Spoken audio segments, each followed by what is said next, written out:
Bonjour à tous et bienvenue pour ce nouveau webinaire de Surrogate First. Je m'appelle Maxime Le Bouteiller, je suis un coordinateur de parents d'intention chez Surrogate First depuis maintenant 3 ans. Ça fait 7 ans que j'aide des parents enfin des parents français, des parents à travers le monde entier, à travers la GPA, dans la GPA aux États-Unis. Donc si vous avez besoin de quoi que ce soit, n'hésitez pas à me demander. Vous pouvez me contacter à max@surrogatefirst.com ou sur les réseaux sociaux, Instagram, Facebook et autres. Et n'hésitez pas à me demander si vous avez besoin de quoi que ce soit. Nous allons commencer aujourd'hui un nouveau webinaire. Et alors, ce webinaire, je vais partager mon écran tout de suite. Comment démarrer la GPA aux États-Unis? C'est un sujet très important car la GPA est un processus complexe, comme on en a déjà parlé, qui est long, avec beaucoup de différents prestataires, avec des risques, il peut y avoir des risques. Donc, vraiment bien comprendre la GPA avant de se lancer est primordial. Donc, aujourd'hui, on va regarder ensemble donc, comment démarrer la GPA aux États-Unis. La GPA aux États-Unis semble loin et surtout inconnue.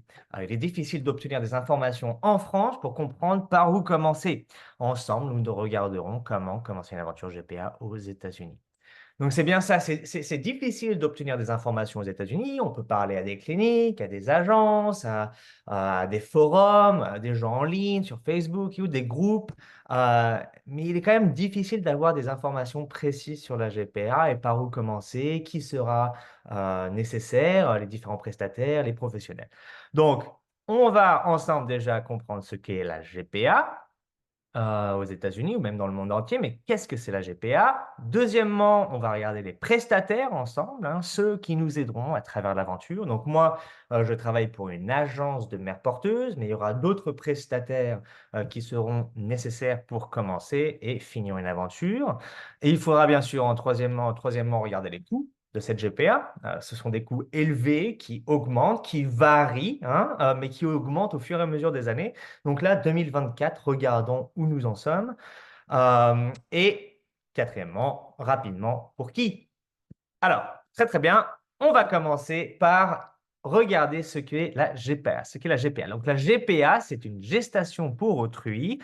La gestation pour autrui, GPA, est un arrangement souvent soutenu par un accord juridique par lequel une femme accepte d'accoucher, de travailler au nom d'un autre couple ou d'une autre personne qui deviendra le parent de l'enfant après la naissance. Il faut comprendre que la femme porteuse n'a aucun lien génétique avec l'enfant. La première GPA s'est faite en 1985 aux États-Unis et a depuis évolué pour donner encore plus de protection aux femmes porteuses, aux parents et aux enfants nés de cette GPA. Donc ça, c'est, je pense, primordial et c'est vraiment, point d'introduction, c'est GPA aux États-Unis, c'est les pionniers de la GPA. Depuis 1985, on fait des GPA aux États-Unis et les termes et le processus a évolué au fur et à mesure des années.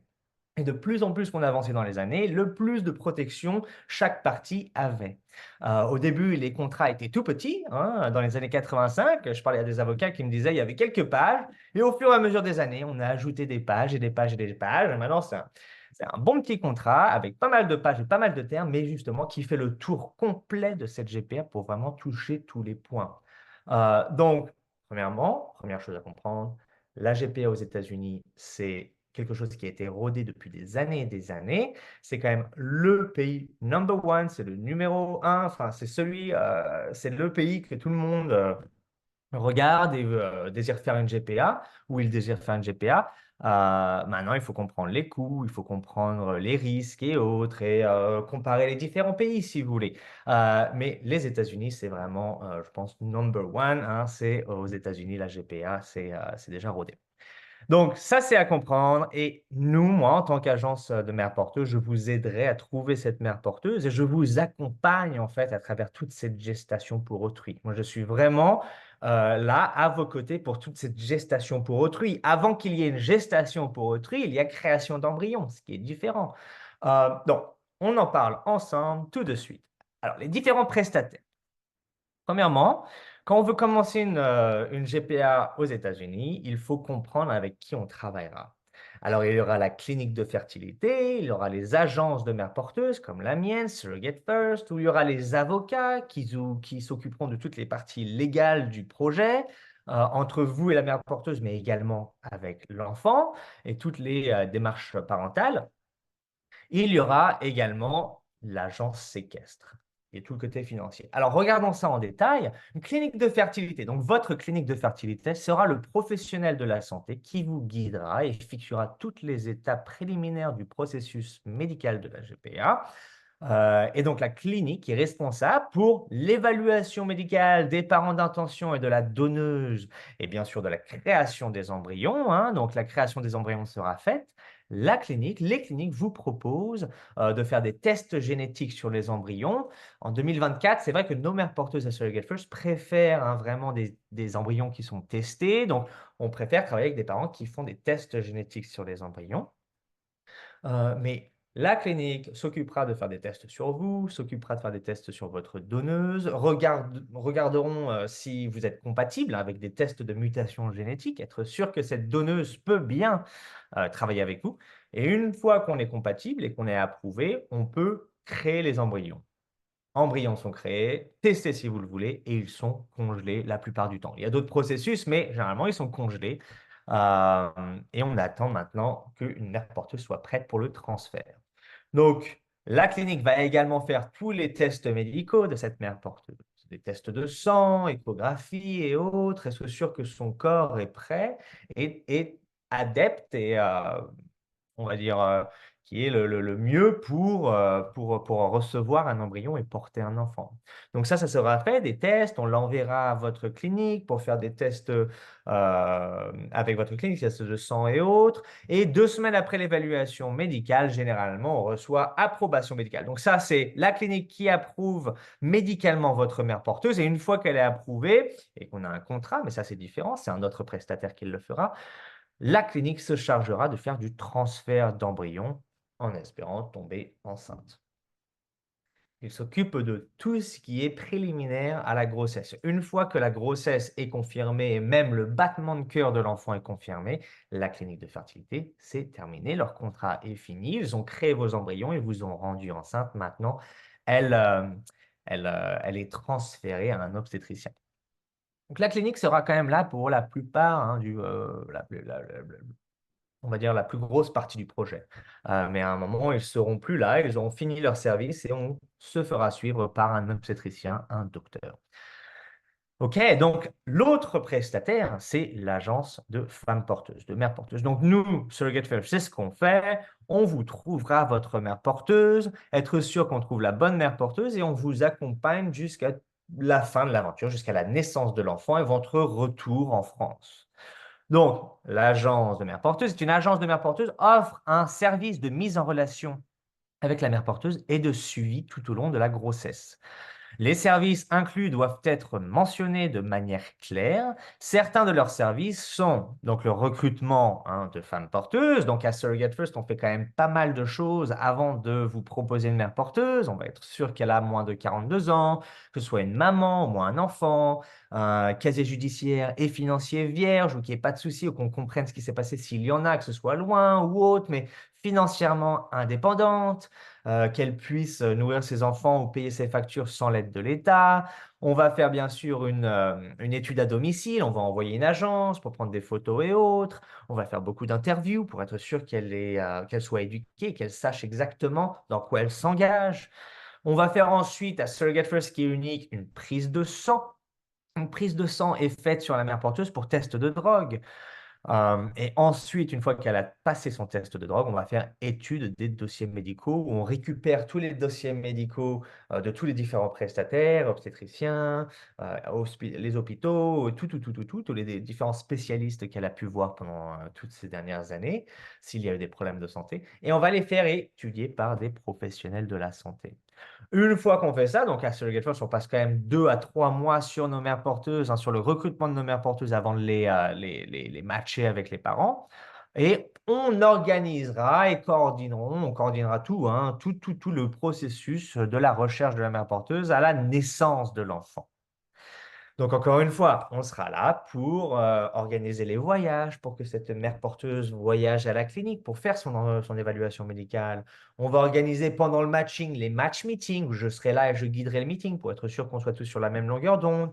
On vous introduira à des avocats, si vous avez besoin d'avocats parce que vous n'en avez pas, des professionnels de la santé qui ont des bonnes revues, qui ont des bonnes expériences avec d'autres parents ou d'autres parents ont de bonnes expériences avec eux.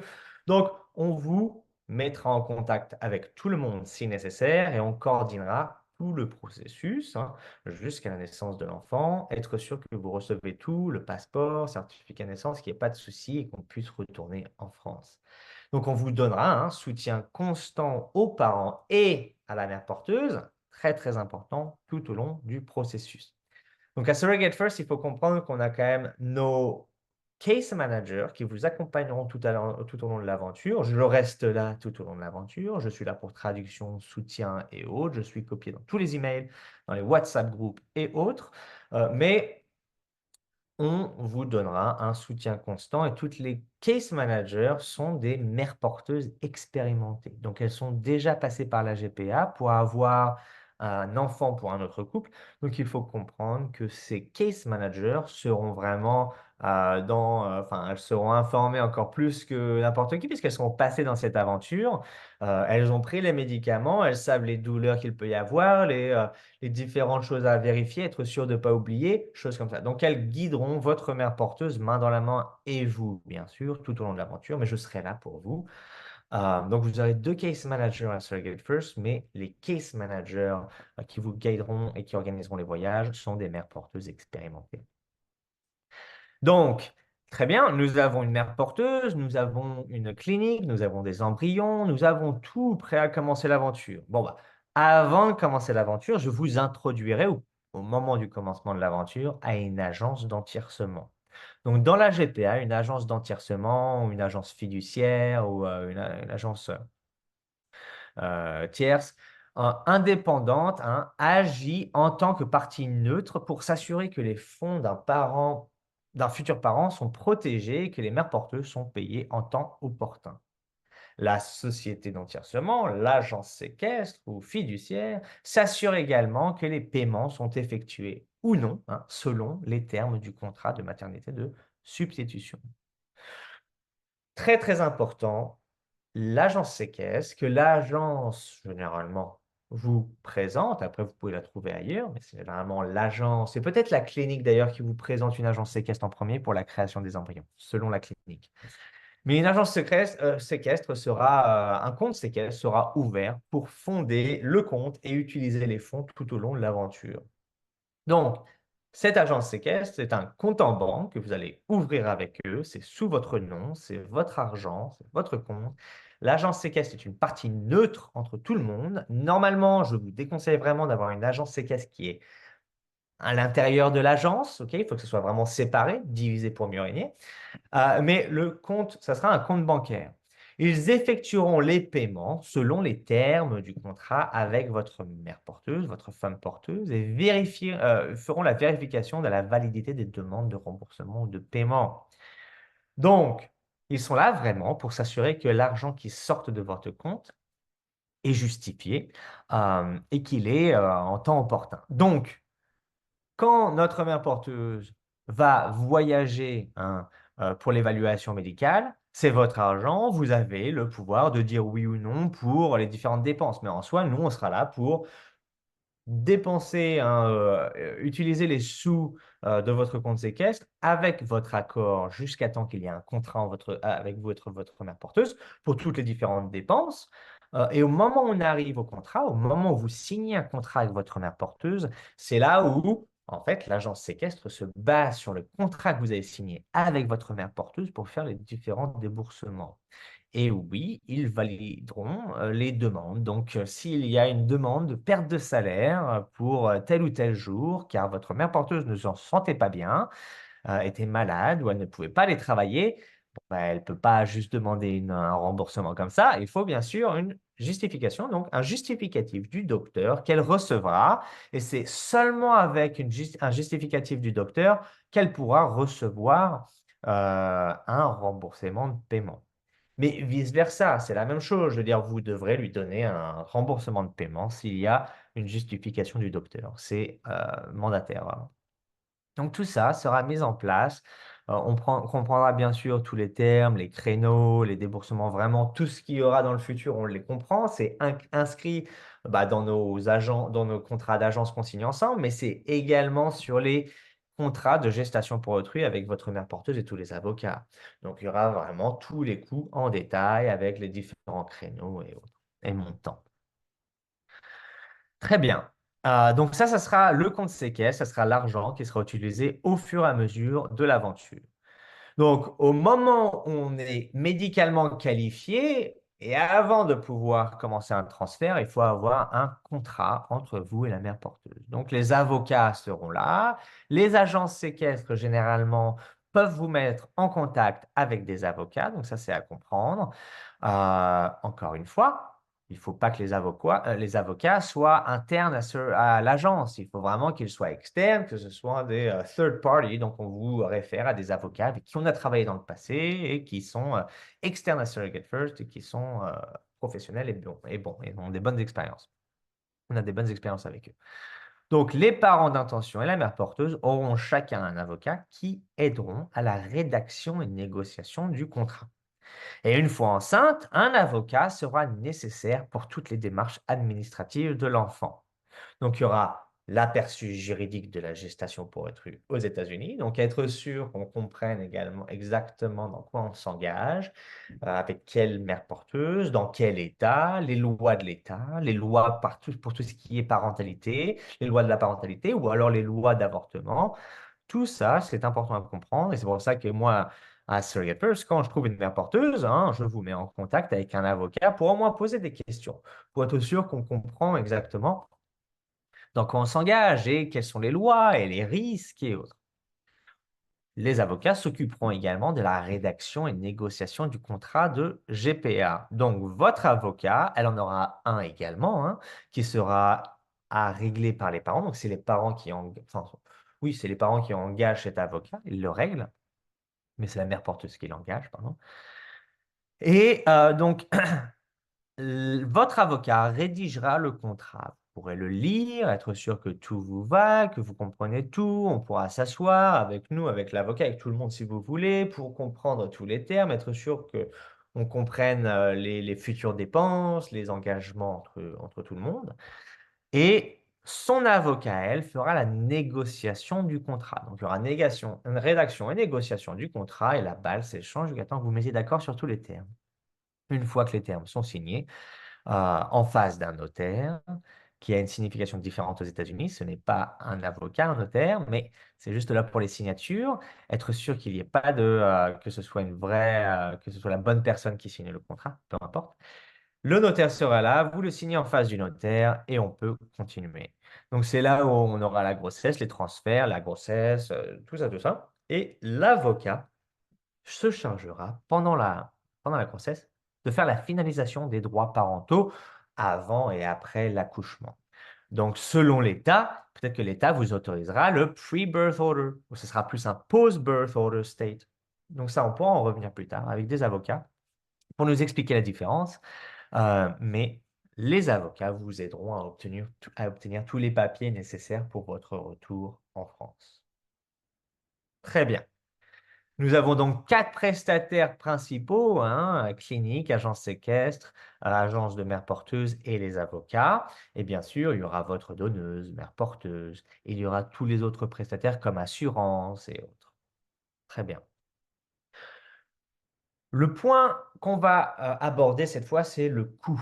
Alors, c'est un sujet qui est quand même long. Donc il faut en parler. Faut voir un peu les différentes options. Il y a des agences qui offrent ou pas des programmes garantis où tout est inclus, tout ça. Donc, ça, c'est à comprendre. Surrogate First en a un, donc à comprendre le coût, ce qui est inclus, ce qui n'est pas.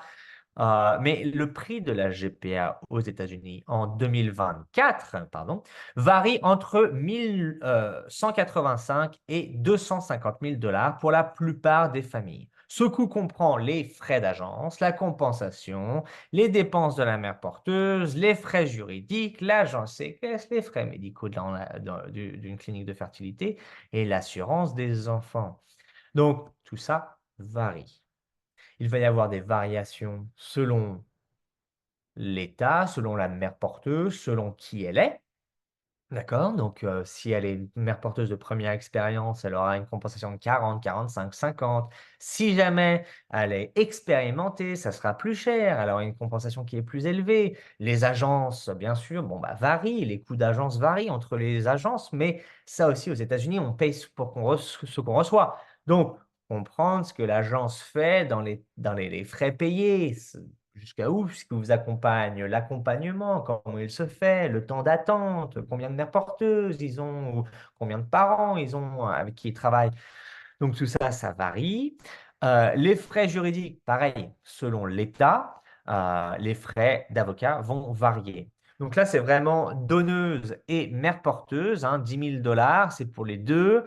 16 000 $, ça aussi, c'est pour peut-être la Californie avec les deux prestations, la donation d'ovules et les contrats, plus la mère porteuse et les contrats. Donc ça, c'est à comprendre. La clinique de fertilité, pareil, il y a des coûts qui vont de 40 à 65 000, enfin même encore plus que ça. Donc ça dépend, il y a des variations selon aussi le programme de la clinique de fertilité. Euh, les programmes varient et évoluent. Parfois, les programmes incluent seulement une mère porteuse. D'autres, c'est un transfert illimité de 1 an. D'autres, ça va être jusqu'à 2 mères porteuses. Donation d'ovules ou pas. Est-ce qu'il va y avoir des tests génétiques faits sur les embryons? Donc, ça varie considérablement.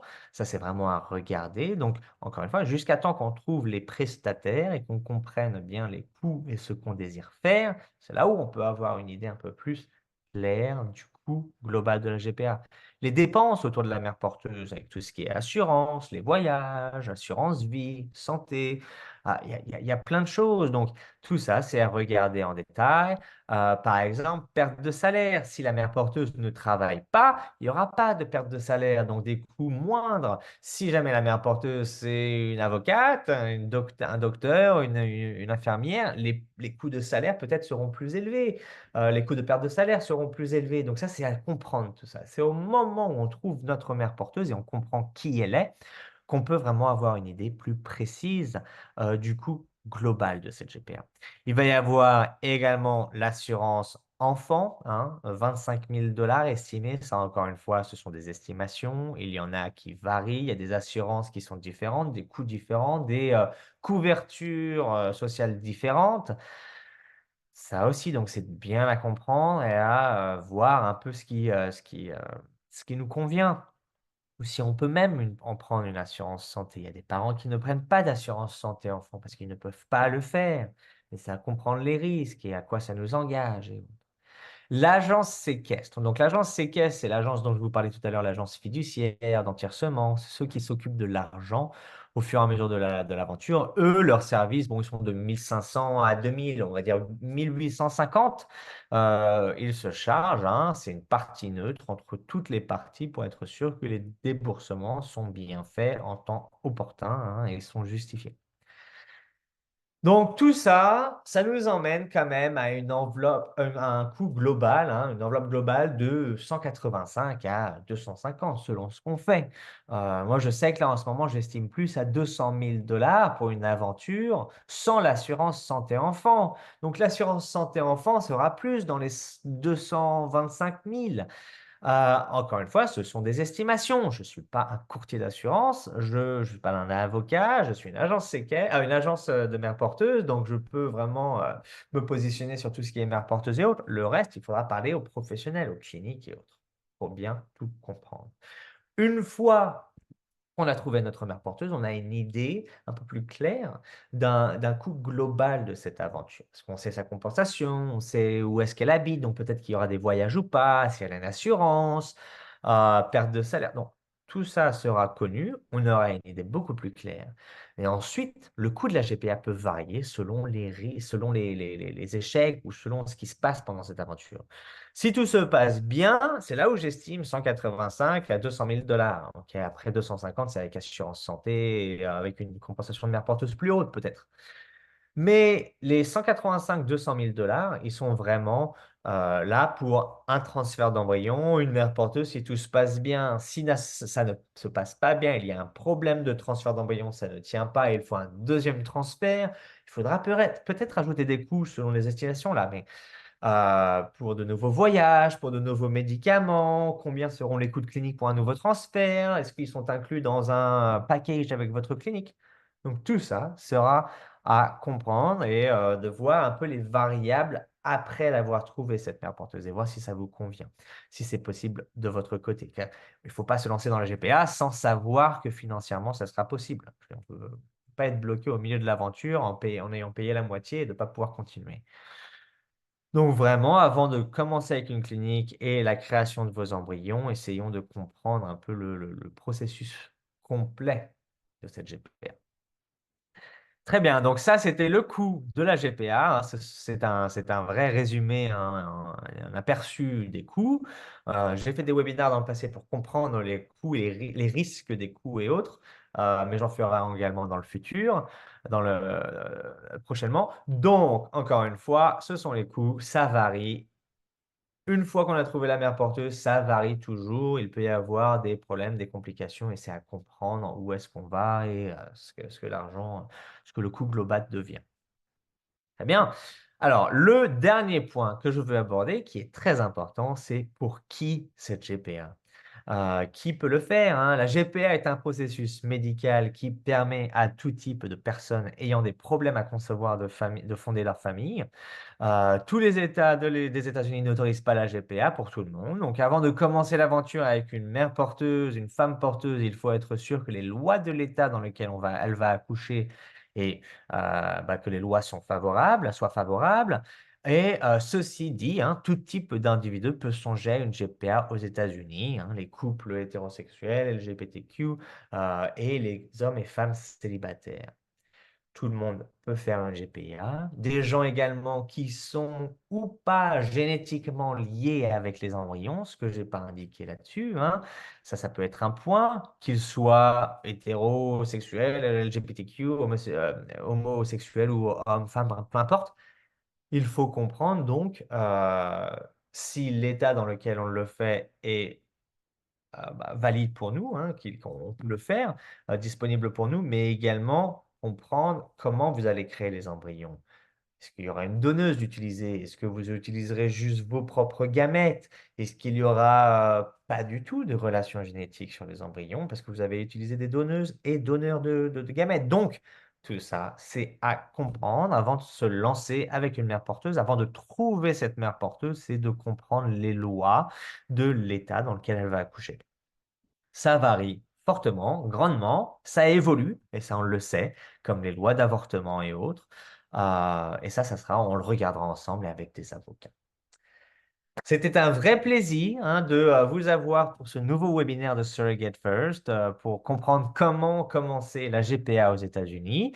C'était un résumé des différentes étapes à comprendre, des différents prestataires, de vraiment avoir une idée globale du coût et on pourra regarder ça en détail. Donc, encore une fois, c'est Maxime Lebouteiller de Surrogate First, une agence GPA basée en Californie d'ailleurs. Moi, je suis basé en Floride, donc les extrémités des États-Unis.